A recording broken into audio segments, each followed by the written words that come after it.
본 방송에서 제공하는 투자 정보는 투자 판단에 대한 조언입니다. 방송에서 제공하는 주식의 가치, 가격 상승 및 하락에 대해서는 방송사에서 보장하지 않습니다. 안녕하십니까. 수익을 말하다의 오민 전문가입니다.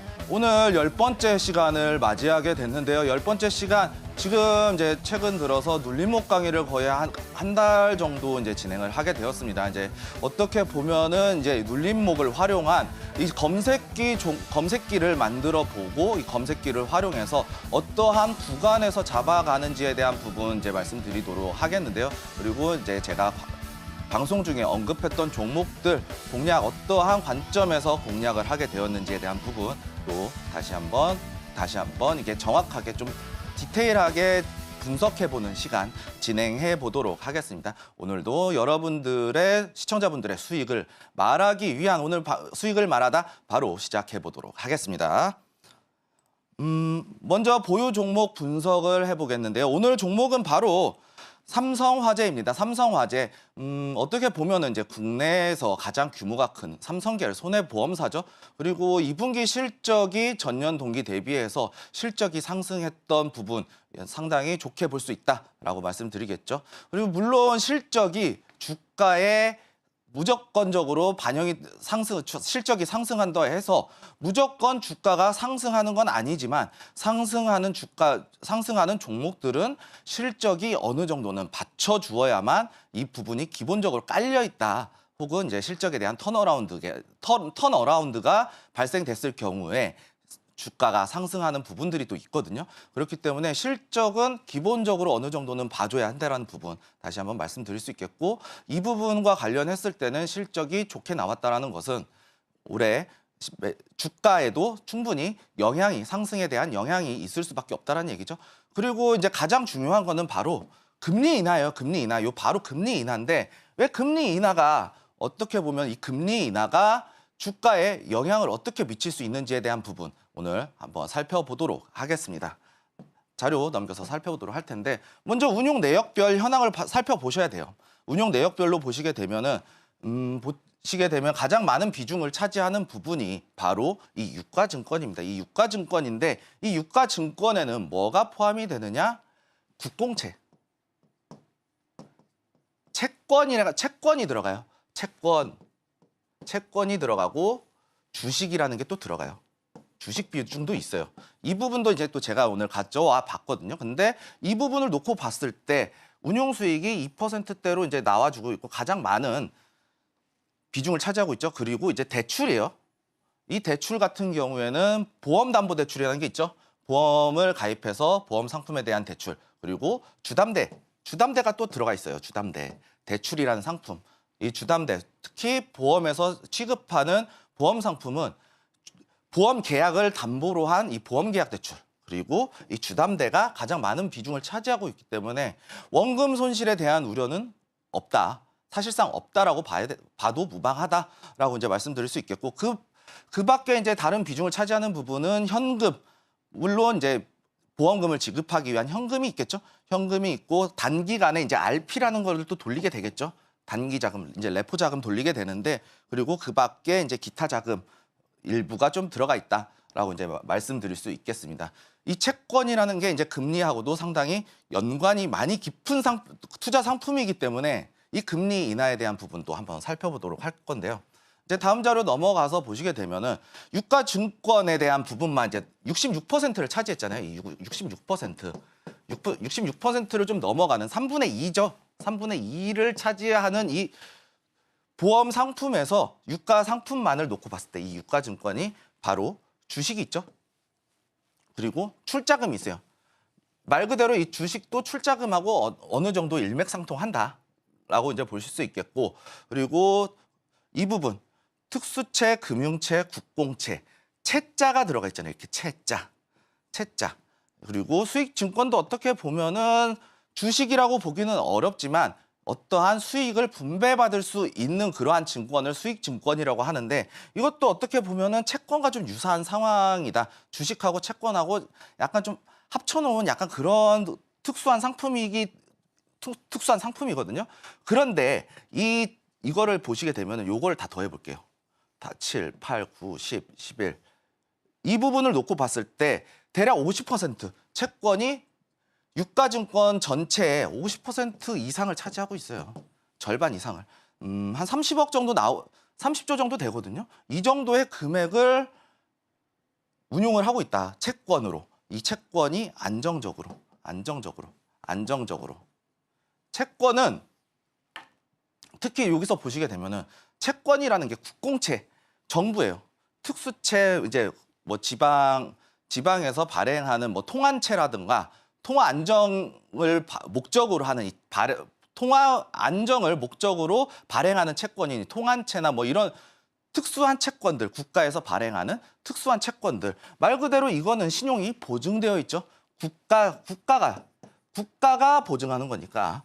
그리고 금융채도 상당히 안정적이에요. 뭐 여기도 이제 한국은행, 금융채가 이제 한은이죠. 한국은행에서 나오는 이 금융채, 그리고 회사채도 그냥 일반 뭐 B- 등급 이런 거 안 들어가요.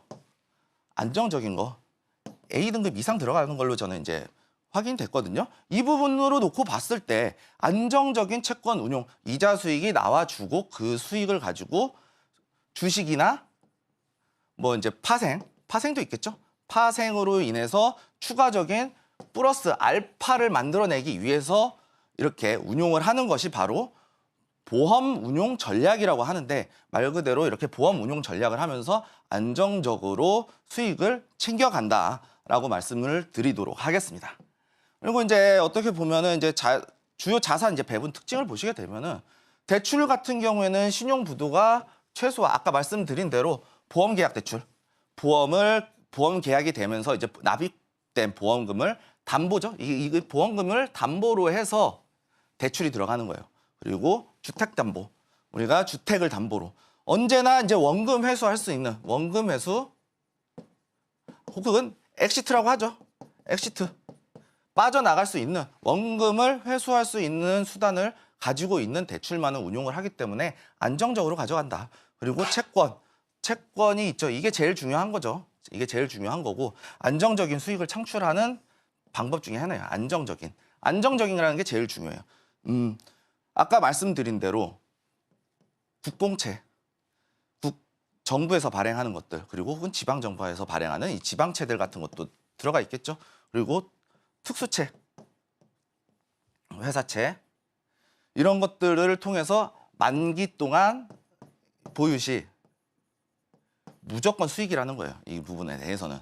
이 부분이 무조건 수익이고, 그거에 따라서 이 채권이 또 금리하고 연동이 되는 부분은 이제 잠시 후에 또 제가 설명을 드릴 텐데, 이 채권하고 연동이 되면서 플러스 알파에 대한 평가 손익에 대한 부분, 이 플러스 알파도 노려볼 수 있다라는 얘기거든요. 이 플러스 알파를 통해서 추가적인 수익을 평가 손익을 낼 수 있다라는 얘기고, 이 주식을 이제 보험에서도 주식을 이제 운용을 하거든요. 보험금을 받아서 채권, 대출 상품에 운용을 하고 그다음에 주식에 투자를 하게 되는데, 이게 중요해요.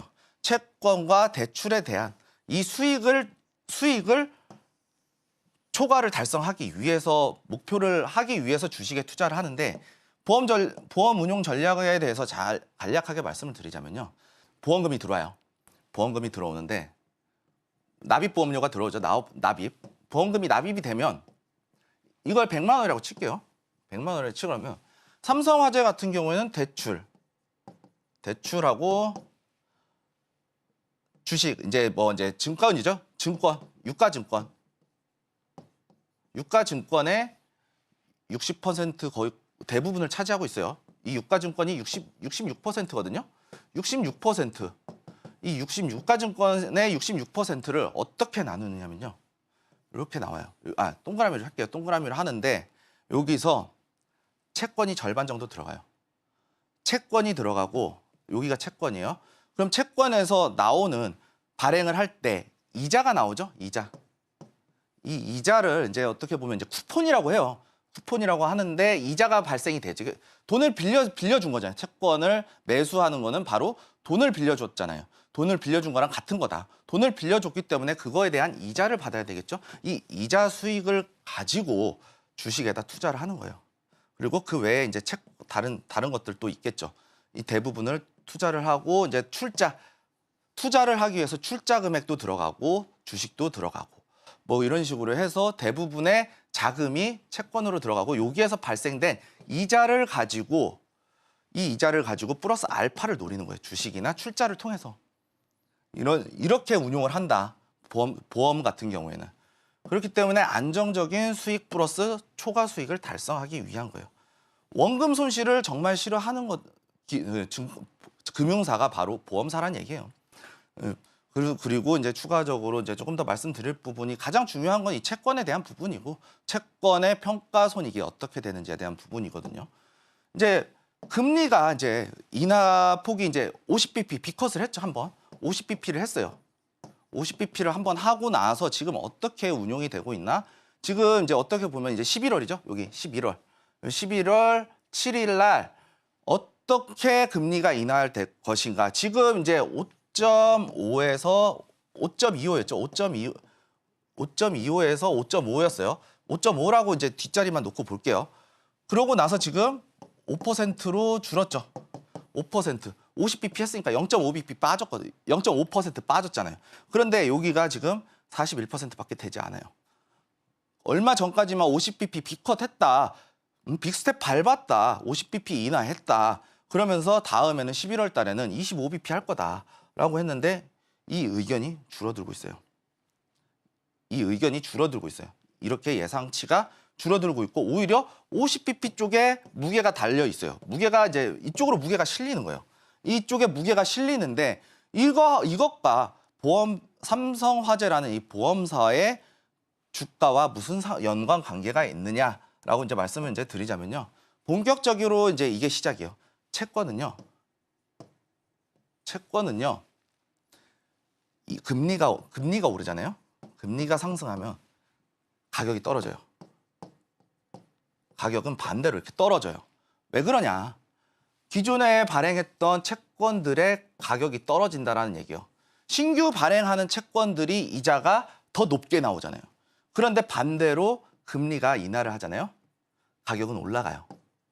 채권 가격은 올라가요. 왜? 기존에 발행했던 채권들의 이자가 더 높으니까 이 인기가 더 많은 수익을 낼 수 있으니까 이자 소득을 얻을 수 있으니까 기존에 발행된 채권의 가격들이 상승을 한다라는 얘기죠. 이런 흐름으로 봤을 때 지금 50bp가 나왔죠. 50bp 의견에 무게가 실리고 있어요. 그렇다라는 것은 기존에 예상했던 25bp를 또 9월달 이번 달에 이제 금리 인하가 한번 있었는데 이때도 25bp를 시장에서 예상을 하고 있었어요. 그런데 50bp가 나왔죠. 그러면서 채권 가격이 상승했어요. 채권 가격이 상승했는데 아까 삼성화재에서 운용하고 있는 채권들의 평가손익, 수익률, 이게 수익률하고 직결되는 거잖아요. 수익률하고. 이게 평가손익이 상승하면은 삼성화재에 보유하고 있는 채권들의 가격이 상승하겠죠. 그럼 평가손익이 상승하면 수익이 상승한다는 얘기 똑같이 이렇게 수익이 상승한다. 그리고 한 가지가 더 있어요.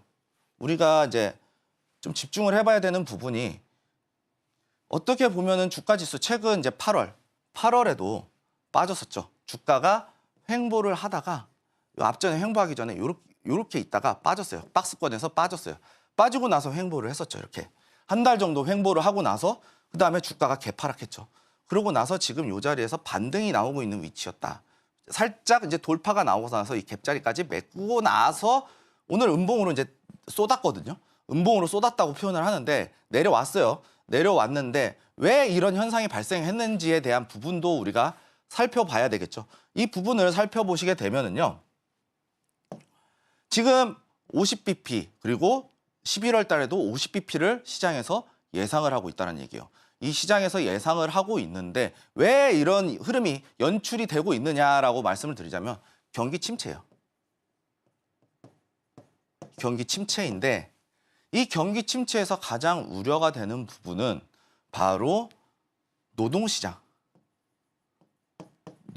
약화.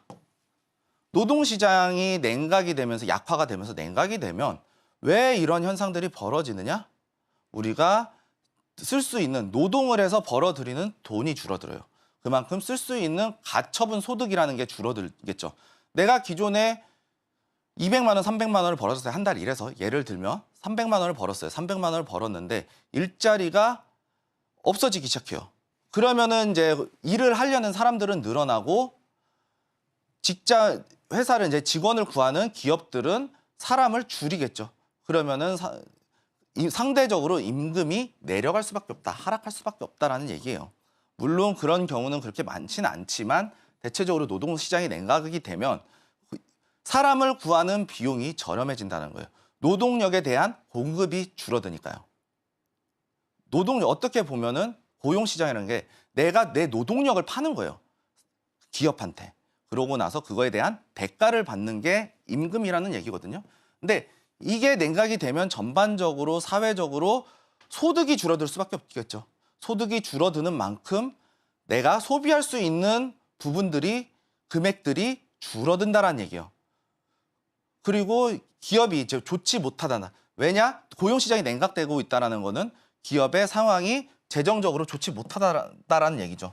그러면 한번 잘 생각해 보실게요. 안정적으로 이제 대출이라는 게 생기고 있어요. 그리고 노동시장이 냉각이 되고 있어요. 노동시장이 냉각이 되고 있고 우리가 일을 해서 버는 돈이 줄어들 수 있어요. 그러면은 우리가 모자란 부분은 대출을 받아야겠죠.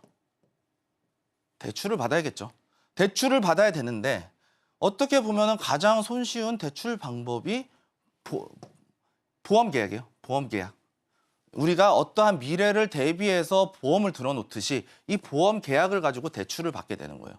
그러면은 보험금은 보험금대로 받는 거예요. 보험금은 납입을 받으면서 지속해서 운용하는 자산은 올라가요. 그리고 보험 계약 대출을 하면 그만큼 또 그 돈에 대해서 이자를 지급을 받겠죠. 이자 수익 증가하고 금리가 또 떨어졌어요. 지금 11월 달에 50bp 하게 되면은 총 1% 빠지는 거예요. 100bp가 빠지는 거예요. 엄청난 속도거든요. 이 100bp라는 거는. 100bp라는 거는 엄청난 금리 인하 속도인데 이 속도로 인해서 채권 보유하고 있는 삼성화재가 보유하고 있는 보유 채권에 대한 평가손익. 장부상 가치라고 하는 이 평가손익이 증가하면서 영업이익이 증가할 수 있다는 얘기죠. 증가하게 되면 실적이 증가한다는 얘기죠. 실적이 증가하면 주가는 올라갈 수 있다라는 얘기예요. 그래놓고 그런 흐름으로 봤을 때 어떻게 보면은 지금 경기 침체 우려에 있어서 가장 좀 안정적이고 공략할 수 있는 종목 중에 하나가 바로 이 삼성화재였다라고 이제 말씀을 드릴 수 있겠는데요. 이제 금리와 채권 가격에 대한 상관관계를 한번 또 살펴보시게 될 텐데 금리가 상승하면 아까 말씀드렸던 거죠. 금리가 상승하면 채권의 가격은 하락한다. 왜냐? 금리가 상승하잖아요. 금리가 상승하면은 신규 발행되는 채권에 대한 수익률이 더 크죠. 그러면은 상대적으로 우리가 봤을 때 잘 생각해 보자고요. 우리가 생각을 했을 때 우리가 이제 기존에 10,000원을 빌려줬는데 10,000원을 빌려줬어요. 10,000원을 빌려줬는데 연 이자가 200원 받는 거예요. 200원 받는 게 200원이죠. 200원 받는 채권이 있어요. 그런데 지금 금리가 상승을 하는데 1년에 10,000원이에요. 10,000원을 빌려줬어요. 10,000원을 빌려줬는데 300원을 준대요. 그러면 사람들이 어느 쪽에 매수가 들어갈까요? 요 300원. 1년에 10,000원을 투자해서 300원 주는 대로 가겠죠. 200원 주는데 안 갈 거란 말이에요. 이렇게. 200원 주는데 안 갈 거예요. 300원 주는 대로 가겠죠. 이게 바로 그 원리라는 거예요. 반대로 생각하면 금리가 하락하면 기존 발행된 채권의 가격은 상승한다는 얘기죠. 이것도 똑같이 생각을 해볼게요. 10,000원을 빌려줬어요. 10,000원을 빌려줬는데 기존에 이제 300원을 받았었죠. 아까 말씀대로 300원을 연 이자로 300원을 받았어요. 그런데 지금 이제 금리 인하가 됐죠. 금리 인하가 되면서 10,000원을 빌려줬는데 200원밖에 못 받는 거예요. 반대로 200원밖에 못 받는 거예요. 200원밖에 못 받으면 사람들이 어느 쪽에 투자가 들어갈까요? 여기에 투자가 들어가겠죠. 만 원 빌려주면 여긴 200원 주는데 지금 나오는 건 200원 주는데 이게 거래가 되네? 300원 준대. 이게 조금 더 비싸게 주더라도 1년에 이제 100원 차이니까 1,100원만 안 넘어가면 1,100원이 어떻게 보면은 손익 분기겠죠. 이걸 사나? 여기에다 돈을 빌려주나? 요 채권을 구매를 해서 올라가나? 그러면 1,100원, 10,000원은 넘어가겠죠. 사람들 수요가 늘어나니까. 하지만 1,100원은 조금 밑에서 거래가 되겠죠. 1,100원이 또이니까.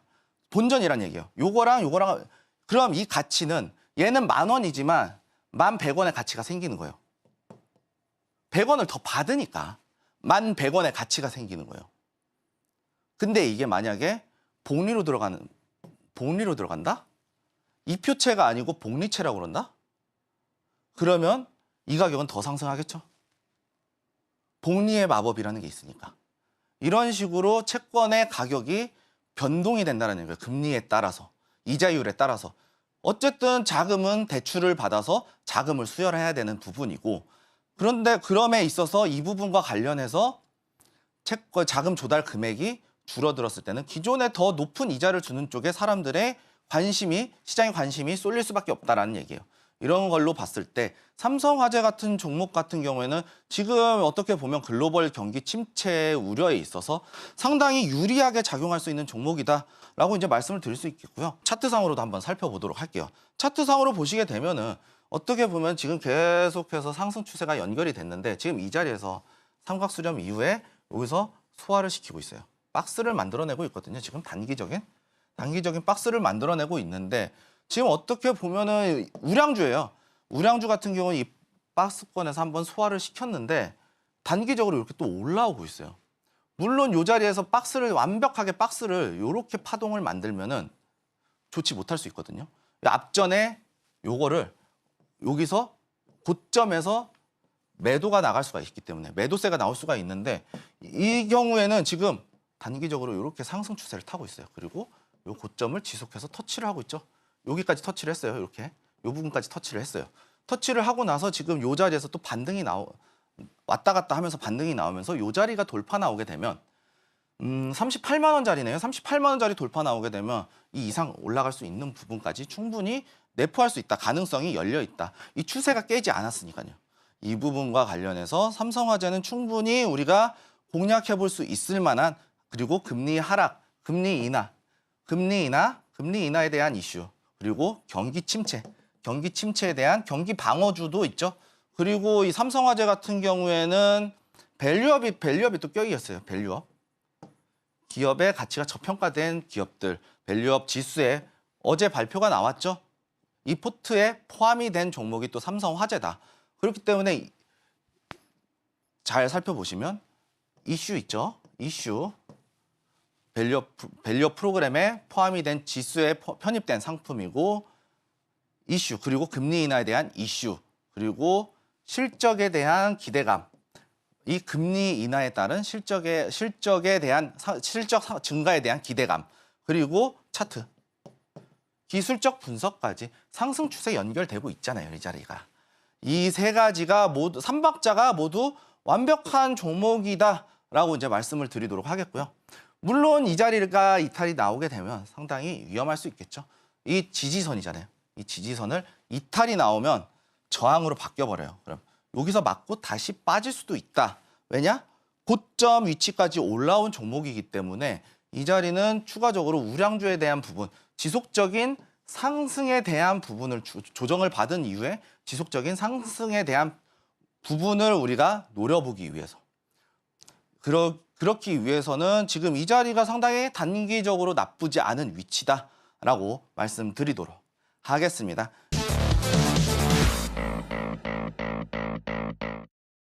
오늘은 이제 어떻게 보면은 상당히 우리가 기대했던 검색기거든요. 제가 지난주에 말씀을 드렸죠. 지난 시간에 말씀을 드리면서 이 검색기 제가 오늘 준비를 해오면서 검색기에 대한 부분을 좀 알려드리겠다. 라고 이제 말씀을 드렸고, 우리가 또 눌림목에 대한 강의를 진행했기 때문에 눌림목 검색기 한번 알아보는 시간 갖도록 하겠고요. 이 수식도 나와 있어요. 수식도 나와 있고 어떠한 관점에서 들어갔는지에 대한 부분부터 차근차근히 살펴보도록 하겠습니다. 먼저 보시게 되면은 관리 종목, 투자 경고 위험, 우선주 체크, 이 종목을 다 빼주실 거예요. 왜냐? 관리 종목, 우리가 재무적으로 위험한 종목이잖아요. 좋지 못한 종목이잖아요. 상장 폐지를 앞두고 있을 수 있는 종목이거든요. 이 리스크를 제외하겠다. 관리 종목 빼주고, 투자 경고 위험, 투자하면 위험하다는 얘기예요. 경고, 뭐 급등이 나왔다던가 아니면 재무적으로 이슈가 나오지 않았다던가, 재무적으로 좀 이슈가 좋지 못하다던가, 이러한 리스크를 없애버리기 위해서 이 종목을 빼버리는 거예요. 제외 종목이죠. 이렇게 제외 종목. 이걸 제외를 하겠다. 그리고 우선주, 유동성이 없어요. 우선주 보시게 되면은 가만히 있어요. 가만히 있다가 그냥 일반주 따라가다가 갑자기 뭐가 나오면은 우선주가 갑자기 막 뽕 뛰었다가 다시 빠져요. 이러한 흐름이 연출되는 게 우선주기 때문에 평상시에 거래량이 없어요. 내가 살 수는 있지만 팔 수가 없어요. 팔고 싶을 때 팔 수가 없어요. 엄청나게 싸게 팔아야 돼요. 그렇기 때문에 지루하게 움직일 수 있는 종목이기 때문에 우선주는 제외를 할 거고요. 투자주의도 어떻게 보면은 거래소에서 투자하는 데 있어서 조심해라. 그리고 급등이 나왔을 때 주의가 또 뜨기도 하죠. 이러한 종목들은 들어가지 말아라. 왜냐? 단기간에 급등이 나온 위치이기 때문에 들어가면 안 된다. 그리고 환기 종목. 환기 종목도 어떻게 보면은 상장 폐지를 앞두고 있는 종목이죠.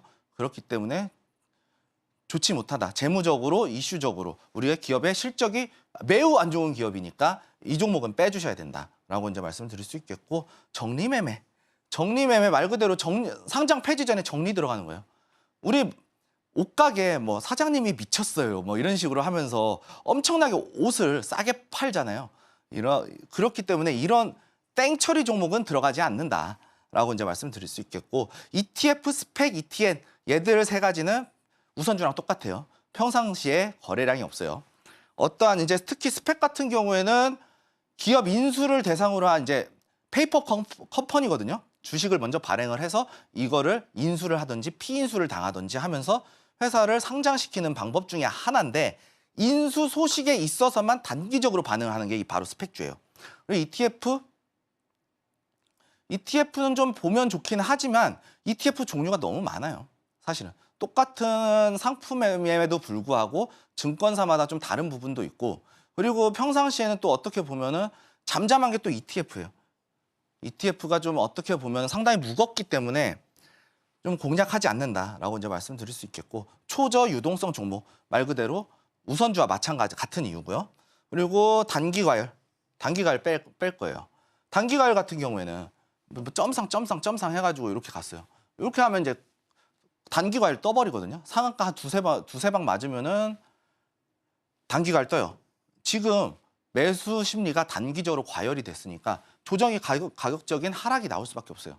조정이 될 수도 있고 하락이 나올 수밖에 없다. 그리고 경고 예고 종목, 이것도 마찬가지다. 우리가 투자할 때 조심해야 되는 종목이기 때문에 급등이 나온 위치에서 들어갈 수 있는 부분이기 때문에 이 종목을 모두 다 빼주시면 되겠습니다. 특히 빼야 될 거는 관리 종목, 환기 종목, 그리고 투자주의, 경고, 위험 종목, 우선주, 초유동성 종목 이 정도는 빼주셔도 된다. 이것도 빼도 된다.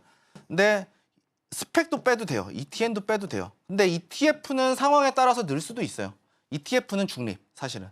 어떠한 우리가 첫 시간에 말씀드렸던 돈의 흐름을 파악할 때는 또 어떻게 보면은 ETF만한 게 없거든요. 시장의 자금이 뭐 유가로 쏠리는지 금으로 쏠리는지, 뭐 미국 시장 나스닥으로 쏠리는지 다우로 쏠리는지, 뭐 S&P로 쏠리는지 뭐 이런 쪽으로, 뭐 금도 있겠죠? 금도 있을 거고 뭐 달러도 있을 거고, 이쪽에 대한 부분을 좀 알아볼 수 있는, 돈 자금의 흐름을 알아볼 수 있는 게 ETF 상품이기 때문에 어떻게 보면 ETF는 좀 중립적인 의견이다. 근데 빼는 게 좀 보기는 편하실 거예요.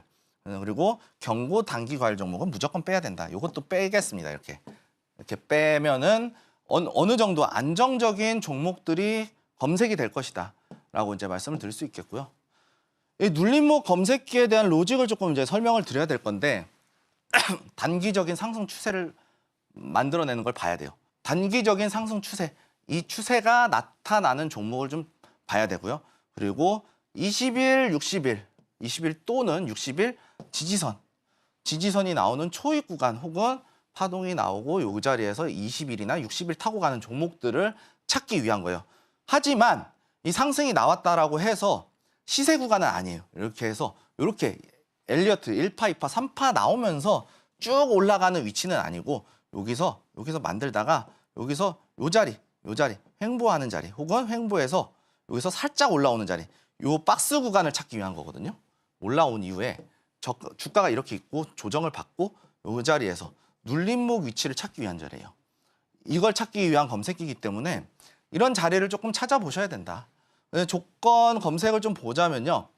일단은 거래량이 1거래량이 5만 주 이상 나와야 돼요. 5만 주. 최소한 5만 주는 나와야지 그래도 우리가 매도할 수는 있다. 매수하기도 쉽지만 매도할 수 있다. 충분한 매매를 할 수 있다는 얘기예요.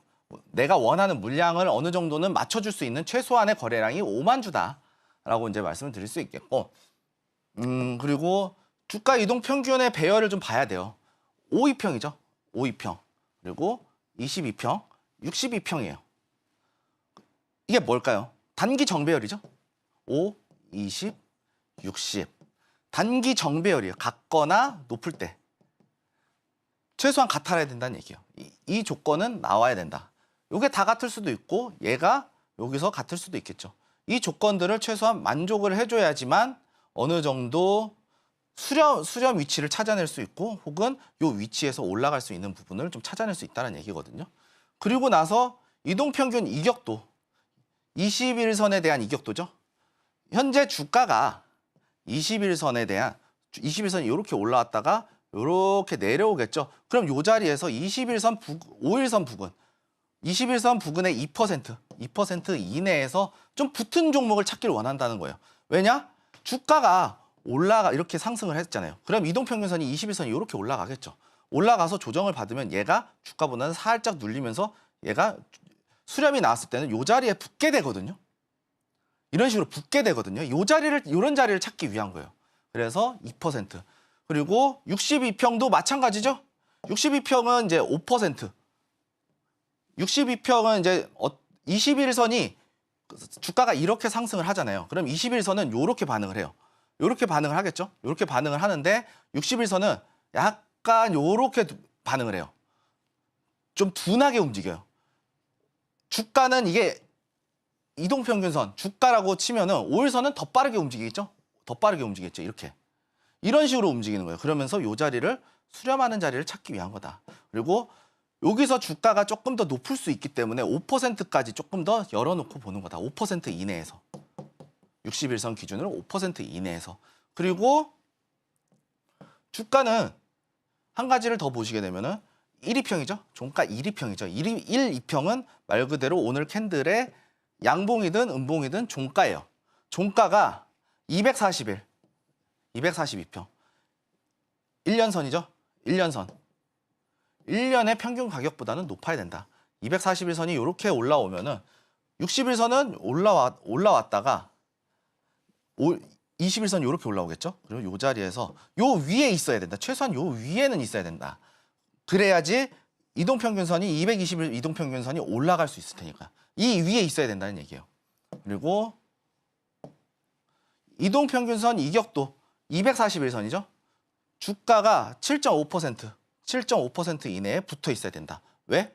주가가 살펴보도록 할게요. 이 로직을 살펴보시게 되면 주가가 이렇게 가다가 올라왔어요.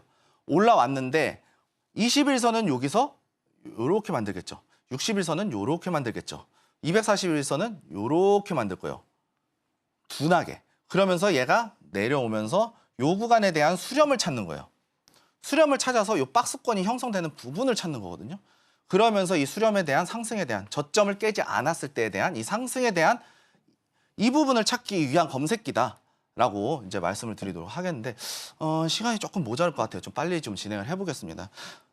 검색기 포착 종목을 이제 좀 제가 가져와 봤는데 준비해 봤거든요. 검색기 종목 이제 배뉴지란 종목이에요. 배뉴지 종목 볼까요? 어떻게 돼 있는지. 주가가 하락하면서 빠졌죠. 여기서 단기적인 하락 그리고 추가적으로 낙폭이 좀 줄어들었고 이 자리에서는 이제 박스권의 형태가 만들어졌어요. 박스권의 형태가 만들어지고 나서 여기서 돌파가 나왔죠. 돌파가 나왔는데 21선 붙어 있네. 21선 붙어 있죠. 근데 위아래로 전고점을 한번 볼게요. 이 자리가 이 자리예요. 넘어갔죠. 한번 넘어가고 소화를 시키고 매물대 만들면서 내려오는 위치죠. 네, 이때 우리가 어떻게 공략을 해야 될까요? 21선을 지금 일단 터치를 해서 61선까지 내려올 수 있어요. 그럼 61선이 이렇게 올라올 거예요. 요 61선 위에 있으니까 주가가 진행하면 올라올수록 대신 21선이 이렇게 떨어지겠죠. 그럼 요 자리 얘가 또 241선 이렇게 올라올 거예요. 이게 481선이고 이렇게 올라올 거예요. 이렇게 올라올 거예요. 올라오면서 요 구간 언저리에서 만들어질 거거든요. 한 2,200원 선에서 주가가 만들어질 거예요. 2,250원 요 밑에서 요 자리 부근에서 만들어질 거예요. 주가가. 요 자리 부근에서 수렴이 될 거예요. 우리가 이 부분을 예측할 수 있다는 거예요. 그러면은 우리가 이 자리까지 주가가 이렇게 빠졌을 때 이 자리에서 횡보하는 거 나오고 돌파 양봉하는 거 딱 뜰 때 우리가 충분히 매수할 수 있다라고 저는 이제 보거든요. 그렇기 때문에 이 부분에서 이 자리를 2,200원을 이탈하지 않는 한도 내에서 우리가 충분한 대응을 할 수 있다. 혹은 이제 좀 성격 급하신 분들은 여기서 잡을 수도 있겠죠. 2,280원이니까 퍼센테이지가 그렇게 얼마 되진 않아요. 손실에 대한 손실률이 그렇게 크지가 않은 위치이기 때문에 급하신 분들은 잡아보겠죠? 잡아보고 그럼 난 여기 이탈하면 손절할 거야. 그리고 추가적으로 요 전고점까지는 한번 노려볼 수 있지 않을까? 윗꼬리가 길기 때문에 윗꼬리가 길면 뭐라 그랬어요? 중간 지점까지 보라고 그랬죠? 그럼 2,420원까지는 목표가로 한번 노려볼 수 있다는 얘기죠. 이 자리가 2,200원을 이탈을 하지 않으면 한번 노려볼 수 있을 거야. 그리고 좀 느긋하게 눌림목은 어떻게 보면은 눌렸다고 저가 매수가 들어가는 게 아니고 눌림 이후에 이 지지를 받는 지지 구간을 다시 한번 확인을 해야 되거든요. 내가 예상하는 지지 구간을 한번 확인하고 약간 비싸게 주고 사셔도 돼요. 어차피 요 지금 현재 가격보다는 쌀 테니까요. 그러면 요 자리에서 양봉 하나 뜨면 이 자리에서 한번 충분히 들어가 볼 수도 있다. 눌림목 같은 경우는 음봉에서 잘못 사면은 제가 항상 얘기하잖아요. 바닥 밑에 지하실 있다고 밑에 파고 들어가면 어떻게 할 건데? 우리 대응 안 돼요. 그렇기 때문에 내가 대응이 가능하다 그러면은 2,200원은 손절 잡고 충분히 대응할 수 있다라고 이제 말씀을 드릴 수 있겠고, 그게 아니라면 조금 더 안정적으로 좀 기다리면서 2,200원에 대한 지지 구간을 확인하고 매수가 들어갈 수 있다는 얘기죠. 다음 종목 한번 또 살펴볼게요. 다음 종목은 이제 명문제약이죠. 명문제약, 해리스 부통령과 관련된 이제 여성 생식권과 관련된 이제 낙태죠. 여성이 이제 임신이든 낙태든 자유롭게 할 수 있는 생식권을 보장할 수 있는 공약을 내놓으면서 단숨에 이제 해리스 부통령의 정책 테마주로 부각을 받으면서 상승했던 종목 중에 하나예요. 그렇다는 뜻은 이슈가 살아있죠. 이슈가 있어요. 해리스 부통령이 대통령 당선이 되면 이 종목과 관련해서 법안이 발의되면 재료는 소멸이 되겠죠. 이전까지는 이슈 재료가 살아있는 종목이란 얘기예요. 근데 이 종목 한번 살펴보실게요. 하락이 계속해서 나와주고 있어요. 하락을 나와주는데 앞전에 이제 매물대 소화도 한번 볼게요. 매물대 소화 끝났죠. 여기서도 소화했죠. 이 캔들 본전 주고 얘 본전 줬어요. 그러고 나서 주가 또 빠지는데 여기서 얘가 또 여기 본전 줬네. 그리고 요 자리 보면 얘가 또 여기 본전 줬어요. 그래서 계속해서 본전을 주고 있다가 얘가 요 자리에서 요 자리 찍어볼게요. 쭉 올라가면 와 2022년도 가격까지 올라오면서 본전을 주고 빠졌어요. 이때 매물대가 작용을 했겠죠. 이 거래량 나왔잖아요. 그러면서 거래량이 죽었죠. 거래량 죽으면서 이 자리에서 다시 한번 매수세가 나왔는데 여기서도 이 꼬리가 매도세로 변했죠. 근데 거래량이 줄었어요. 그러면 세력주의 관점에서는 충분히 매수세만 이제 좀 남았다. 매도세는 이제 어느 정도 끝났다라고 이제 보여지고 있는 거거든요. 거래량이 앞전에 여기 터치했을 때보다 지금 이 자리에 물려있던 물량이 생각보다 많이 나오진 않았어요. 거래량이 생각보다 많이 나오진 않았어요. 그렇다는 것은 매수세만 남아있다라고 이제 거래량 해석이 될 수 있거든요. 이 자체로 봤을 때 우리가 어떻게 공략을 할 수 있냐. 지금 주가가 241선 위에 있죠. 이 자리까지 노려볼 수 있어요. 왜? 저항선이잖아요. 481선. 2년선에 대한 저항선이기 때문에 노려볼 수는 있어요. 이 자리까지. 근데 앞전에 넘어갔죠. 이 자리 다시 한번 넘어가는 관점이 중요하기 때문에 여기 2,420원 정도 되거든요. 2420이 1차 목표가가 되는 거예요. 그리고 이 자리에서 올라왔죠. 내려왔죠. 내려왔는데 이 추세 안 깼어요. 우상향 살짝 나와주고 있어요. 나와주고 이 자리에서 지지를 받는 게 확인이 됐죠. 지지를 받는 게 확인이 됐으면 이 자리에서 충분히 한번 들어가 볼 수 있다. 손절 짧게. 여기도 손절가는 2,200원 정도 되겠네요. 2,200원. 2,200원 정도. 이렇게 잡고 목표가 1차 목표가 2,420원 잡고 2차 목표가 여기까지 잡으면 돼요. 2,850원? 2,850원. 이 자리까지 2차 목표가를 설정을 해서 들어갈 수 있다는 거예요. 보시게 되면 정고점 매물 소화 이 부분도 보셔야 돼요. 매물대 소화를 이제 한번 좀 강의를 한번 해봐야 될 것 같은데 제가 계속해서 이제 매물대 소화 얘기를 하는데 어려운 건 없어요. 사실 정고점에 대한 부분을 터치해주고 이때 거래량을 조금 분석을 하면 되는데 이거는 그렇게 어렵지가 않으니까 이제 계속해서 말씀을 드릴 수 있겠고 매물대 소화는 좀 강의를 어떻게 보면 핵심 내용 중에 하나다 보니까 간략하게 좀 설명을 할 수밖에 없어요. 너무 길게 할 수는 없다. 그리고 그렇기 때문에 매물대는 소화가 어느 정도 끝났고 거래량이 감소된 걸로 봤을 때 매수세만 좀 남아있는 상황이다. 이 매도세가 그렇게 크진 않다라고 해석을 할 수 있고요. 이 자리에서 내려왔죠. 주가를 다시 한번 보시게 되면 양봉이 나왔죠. 그러고 나서 이 자리 지지받는 구간이 매우 중요하다. 이 자리도 손절가는 2,200원 구간이 되겠죠. 그러면 지금 현재 주가가 2,300원이니까 한 10% 조금 넘긴 하겠는데 이 자리까지는 충분히 노려볼 수 있다. 2,420원까지. 손절가가 여기니까 이 자리 한 6대4 정도 나오니까 손익비가 나오죠.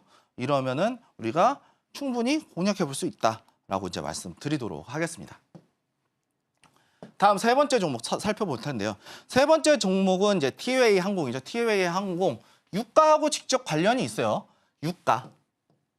유가가 관련이 있는데 이 유가는 어떠한 이슈로 움직이는지 우리가 또 살펴봐야겠죠. 지금 이스라엘로 대변되는 이 중동에 대한 이슈가 있어요. 이 중동에 대한 이슈가 있고요. 중동에 대한 리스크가 커지면 커질수록 원유의 수입 비용이 증가가 하게 되겠죠. 그리고 원유의 수입 비용이 증가가 하게 되면 이 항공이잖아요. 항공유를 쓰잖아요. 항공이니까 항공유를 사용을 하겠죠. 항공유를 사용을 하는데 이 항공유에 대한 가격이 상승을 하면서 원가에 대한 부분을 소비자한테 전가가 돼요. 소비자에게 전가가 돼요. 원가가 오르니까 그만큼을 이제 소비자에게 우리 가격 이거 원가가 너무 올라가니까 가격을 좀 더 주셔야 될 것 같아요. 그러면서 가격을 전가를 시키죠. 전가를 시키면서 수익성이 단기적으로 일시적으로 상승할 수 있다. 그리고 인플레이션 때문에 앞으로 대한 부분 때문에 상승폭은 크지만 인하폭은 크지 않을 수 있어요. 이렇게 작은 확률이 상당히 많죠. 특히 우리나라 기업 같은 경우는 이러한 부분들 때문에 수익성이 개선될 수 있다는 얘기예요. 이러한 흐름으로 놓고 봤을 때 이슈 살아있죠. 이슈 또는 재료가 살아있다라는 얘기예요. 그리고 항공주 같은 경우에는 재무가 그렇게 좋지 못하지만 어떻게 보면 기간 산업이죠. 기간 산업이에요. 수요도 꾸준하고 우리가 없어서는 안 되는 필수 소비재 같은 부분이기 때문에 어떻게 보면은 재무하고는 조금 무관하지만 신자가 붙었다라는 것은 그래도 어느 정도 실적은 나와주고 있다는 얘기죠. 좋은 실적 나와주고 있다는 건 적자는 안 본다는 얘기예요. 근데 여기서 이제 다음 봐야 될 거는 차트죠. 차트를 보시게 되면은 여기서 하락 추세 나왔죠. 하락 추세 나왔는데 이 자리를 또 보셔야죠. 이 자리 보시게 되면 앞전에 얘가 여기 본전 좋네. 그런데 얘가 여기 또 넘어갔죠. 얘가 여길 또 본전을 준 거예요. 앞전에 대한 부분. 본전을 줬는데 매물대가 좀 많이 나왔죠. 단기적으로 눌릴 수밖에 없다. 여기서 거래량이 많이 나왔기 때문에. 거래량이 조금 줄었으면 좀 좋았을 텐데 이 자리에서 지금 눌림목이 이제 형성이 되고 있다는 얘기예요. 근데 이 자리가 지금 21선을 타고 왔는데 21선을 터치를 하고 반등이 나왔어요. 그럼 양봉이 하나가 나와주면 충분히 양봉이 나와주게 되면 여기서 양봉이 나와주게 되면 상승에 대한 충분히 노려볼 수 있다. 그리고 21선이 이렇게 꺾이고 61선이 이렇게 올라오겠죠. 그럼 이렇게 올라오겠죠. 그럼 이 자리에서 충분히 매수가 가능하다는. 그리고 241선이 이렇게 올라올 거예요. 그럼 시간 조금 기다렸다가 이런 자리에서 한 2,800원 초반대 가격에서 충분히 공략해 나갈 수 있다라는 것이죠. 그리고 손절가는 한 2,750원 정도? 그럼 눌림목의 이점이 이런 거예요. 최대한 싸게 잡을 수 있지만 좀 기다려야 된다. 만약에 눌림목 타점을 잘못 잡으면 주가가 이렇게 상승하다가 돌아서 움직이면 이 자리에서 돌아서 길게 시간을 투자할 수밖에 없어요. 그렇기 때문에 손절가는 최대한 짧게, 그리고 매수가는 최대한 유리하게 잡고 시장을 대응해야 된다라고 말씀드릴 수 있겠고요. 네 번째 종목인데 시간이 너무 없네요. 지금 빠르게 좀 진행해 볼게요. 여기도 보시게 되면은요. 앞전에 하락하던 추세, 이 하나라는 종목인데요. 하나 같은 경우에는 이제 지주사 이슈 있죠. 밸류업 프로젝트, 밸류업과 관련된 이슈가 있어요. 밸류업과 관련된 이슈가 있고 재무, 지주사기 때문에 재무 안정적이에요. 대기업이잖아요. 우리나라 7대 대기업 중에 하나겠죠. 그리고 이 자리에서 매물대 잡았죠. 여기서 본전 주고 여기서 본전 줬어요. 거래량 어느 정도 잘 나와주고 있네. 이 자리에서 또 본전 줬어요. 3번 소화하고 4번째 정고점까지, 이건 아니네요. 죄송합니다.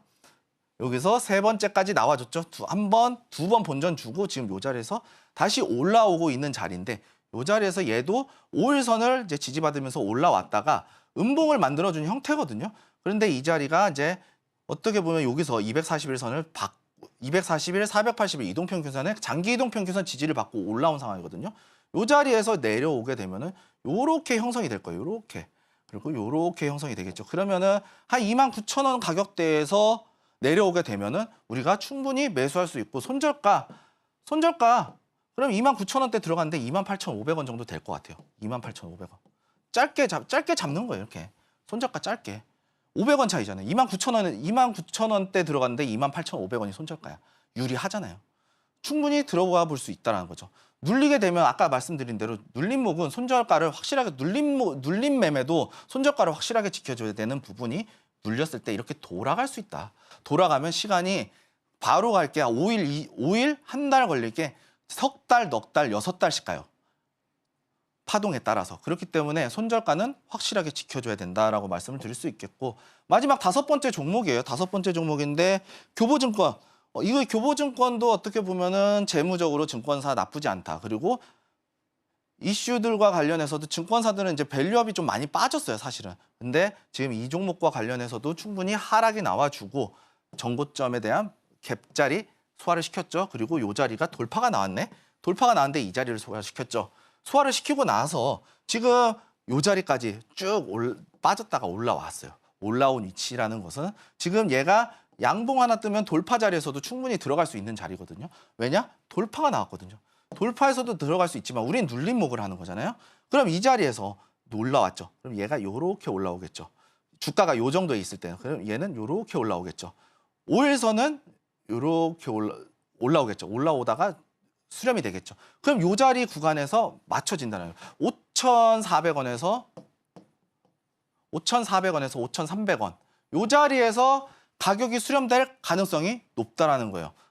그러면 우리가 이 자리를 충분히 공략해 나갈 수 있다라고 말씀드릴 수 있겠고 매수가는 요 자리인데 손절가는 5,200원이에요. 이 종목 같은 경우에는 전 저점에 대한 꼬리까지 보더라도 5,200원. 상당히 유리한 가격이거든요. 이런 식으로 우리가 충분히 대응할 수 있고 목표가는 앞전에 정고점 매물 여기까지만 보시면 되죠. 5,700원. 5,700원 부근까지만 보시면 돼요. 그러면은 단기적으로 충분히 눌림목에서 상당히 유리한 가격 그리고 높은 수익률을 단기간에 높은 수익률을 얻을 수 있는 구간이 바로 이 눌림목 매매의 장점이다라고 말씀드릴 수 있겠고 오늘 이제 종목 소개가 모두 끝났습니다. 그리고 종목 끝났고 눌림목에 대한 부분 강의를 진행을 했는데 시간이 조금 이제 차트를 설명하면서 5개 정도의 예시를 들었는데 상당히 좀 모자른 것 같아요. 다음 시간에는 이제 눌림목에 대한 부분들을 조금 더 차트 검색기를 또 갖고 와갖고 검색기를 활용한 종목들을 갖고 와서 설명을 추가적으로 또 구간에 대한 부분들 총 정리해보는 시간을 갖도록 하겠고요. 검색기 필요하신 분들은 하단 링크 참고하시면은 제가 검색기 방송 끝나고 한 저녁쯤에 밤 시간대에 아마 올려둘 거거든요. 제가 이제 이 검색기를 어떻게 활용해서 어떻게 공략해야 되는지, 어떠한 종목들이 잡히는지를 정리해서 올려둘 테니까 하단 링크 반드시 참고하셔서 들어오시면은 충분한 자료 얻어가실 수 있을 것이다라고 말씀드리도록 하겠고요. 오늘 이제 어떻게 보면은 검색기를 활용한 부분들을 이제 설명을 해드렸는데, 이 부분들을 조금 더 활용하신다면 시청자분들이 직접 수익을 낼 수 있는 어떤 하나의 방법을 제시해 드렸던 시간이었다라고 말씀드리면서 오늘 수익을 말하다 마치도록 하겠습니다. 시청해 주셔서 감사합니다.